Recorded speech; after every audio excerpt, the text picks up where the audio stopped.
स्वाति की दो माँ थी। वो अक्सर अपनी माँ से जानने की कोशिश करती कि ऐसा क्यों, लेकिन माँ हमेशा बात को टाल दिया करती।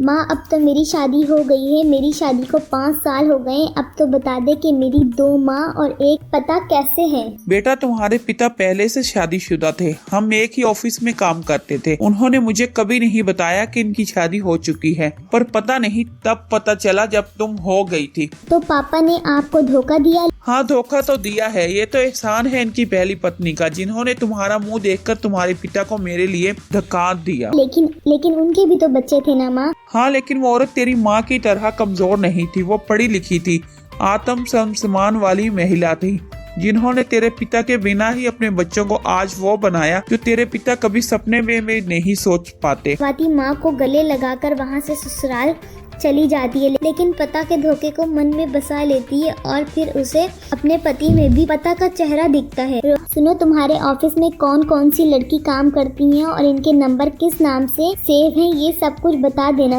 ओए पत्नी रानी, कैसी बात कर रही हो? मतलब कुछ भी। देखो रोहित, मैंने ऐसा कुछ नहीं कहा जिस पर तुम इतना ओवर रिएक्ट कर रहे हो। मेरे ऑफिस में 3 लड़कियां काम करती हैं और तीनों को मैं बहन समझता हूँ। अच्छा, मतलब वो कहीं और काम करती हैं। रोहत सर पर हाथ रख लेता है और बिना कुछ कहे वहाँ से निकल जाता है। स्वाति को अब रोहत पर हमेशा ही शक रहता है। वो इसका फोन चेक करती है, तभी उसकी शर्ट चेक। क्यों, क्या बात है? ऑफिस तो 6 बजे ओवर हो जाता है, तुम 8 बजे क्यों आते हो? अरे तुम जानती हो ना, मैं कॉलेज के वक्त से ट्यूशन पढ़ाता हूँ, तो बस वही कोचिंग से होकर आ रहा हूँ। लेकिन आप क्यों कोचिंग? अब तो नौकरी लग गई है ना तुम्हारी, और वहाँ से क्या मिलता है तुम्हें? वो पैसे तो मैंने आज तक नहीं देखा। मैं कुछ नहीं जानती, कल से ऑफिस खत्म होते ही घर आओगे तुम।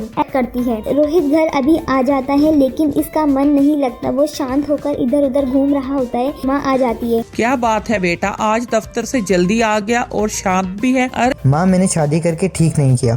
तभी वहाँ स्वाति आती है। ऐसे क्यों बोल रही हो? कहीं और किसी के साथ कुछ था क्या है ना? तो मुझे साफ साफ अभी बता दो। कैसी बात कर रही हो बहू? इतनी शकी कैसे हो सकती है? रोहित जिस ट्यूशन में पढ़ाता था वहाँ भले से ऐसे पैसे ना मिले, लेकिन गरीब बच्चों को पढ़ाने से जो शांति से मिलती है वो मैं समझ सकती हूँ। रोहित के पिता बहुत जल्दी इस दुनिया से चले गए थे, ऐसे में इसने बड़ी मुश्किल से पढ़ाई की है। माँ, सभी मुश्किल से ही पढ़ते हैं, लेकिन मेरा भी मन नहीं लगता था पढ़ाई लिखाई में, लेकिन मुश्किल से ही पढ़ाई तो की ना मैंने। अच्छा, तो ये बड़ी अच्छी बात बताई। अब पता चला कि मुश्किल से पढ़ाई करना किसे कहते हैं। रोहित स्वाति को किसी भी हाल में परेशान नहीं होने देना चाहता था। वो इसे बहुत प्यार करता था, लेकिन स्वाति का व्यवहार दिन ब दिन बदलता ही जा रहा था। फिर एक दिन फाइनली, देखो रोहित, तुम्हारे साथ नहीं रह सकती क्योंकि मुझे पता है कि तुम किसी और से प्यार करते हो और एक दिन मुझे इसके लिए छोड़कर चले जाओगे। What are you mad? अरे कैसी बात कर रही हो यार? शादी की है मैंने, तुमसे छोड़ने के लिए नहीं। प्लीज, मैं तुमसे इतना प्यार करता हूँ, फिर शक क्यों करती हो? मैं ऐसा लड़का नहीं हूँ स्वाति। अरे क्या हो गया स्वाति? सभी लड़के ऐसा ही कहते हैं, लेकिन जहाँ ऑफिस में कोई लड़की आई हो तो छोड़ देते हैं अपनी बीवी को। रोहित समझ नहीं पाता कि अचानक से स्वाति को क्या हो रहा है। ऑफिस में एक रोज रोहित के फोन पर स्वाति की मिस कॉल आती है। Miss call? सब ठीक तो होगा ना?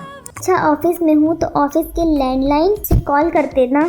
अरे हाथ में मोबाइल था तो कर दिया, इसमें कौन सी बड़ी बात है? झूठ मत बोलो, समझे मुझे। पहले तुम लैंडलाइन से कॉल करो और अपनी लोकेशन शेयर करो। रोहित परेशान हो चुका था स्वाति की शक करने की आदत से। वो समझ ही नहीं पाता कि वो क्या करे। इसे परेशान देखकर इसका दोस्त कहता है, यार क्या हो गया? सब ठीक है ना? नहीं यार, पता नहीं बीवी को क्या हो गया है, वो हर बात पर शक करती है। यार जिंदगी बहुत खराब हो गई है। शक कर रही है, वो भी बिना कुछ किए? तो तू क्यों नहीं कोई चक्कर चला ही लेता? रोहित घर आता है। क्या बात है, बड़ी गुलाबी शर्ट पहनी जा रही है और परफ्यूम भी। माजरा क्या है? क्या है यार, अब बच्चे से तो बाहर निकलूंगा ना। अरे यार, ये हुआ क्या है तुम्हें? क्यों इतना शक करती हो? पहली बार स्वाति मन की बात रोहित के सामने रखती है। तो बात ये है, लेकिन स्वाति, हर इंसान एक जैसा नहीं होता। ये मत भूलो वो महिला कितनी स्ट्रॉन्ग होगी। और यार, ये किसने कह दिया कि मर्दों के धोखे देने के बाद तरीका जीवन नहीं है? बोलो। तभी स्वाति की सांस आ जाती है और जोर जोर से चिल्लाने लगती है, मार देगी ये माँ, मुझे मार देगी। अरे बेटा, मुझे बचा ले। स्वाति, ये क्या है? माँ तुमसे डर क्यों रही है?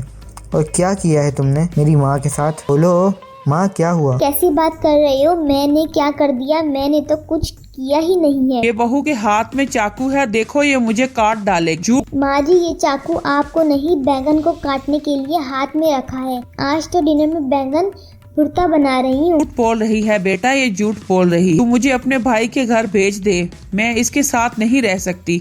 माँ जी, जाने अनजाने कोई गलती हो गई हो तो माफ कर दीजिए, लेकिन ऐसा मत बोलिए। मैं भला आपको क्यों मारूं?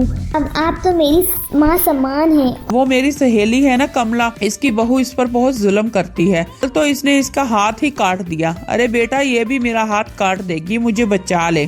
और ये किसने कह दिया आपको? माँ जी, आप किसी और की ये का गलत काम मेरे से कैसे जोड़ सकती हैं? मैं अलग हूँ, मेरे संस्कार और सोच अलग है। मैं ऐसा गिरा हुआ काम क्यों करूँगी? वैसे तो बेटा तेरे पिता ने क्या किया वो इसके संस्कार थे, लेकिन मेरे बेटे में मेरे संस्कार हैं। ऐसा कभी नहीं कर सकता। तू तो इसे सजा क्यों देती है रोज रोज? समझ गई माँ जी, मैं आज से रोहित पर कभी शक नहीं करूँगी।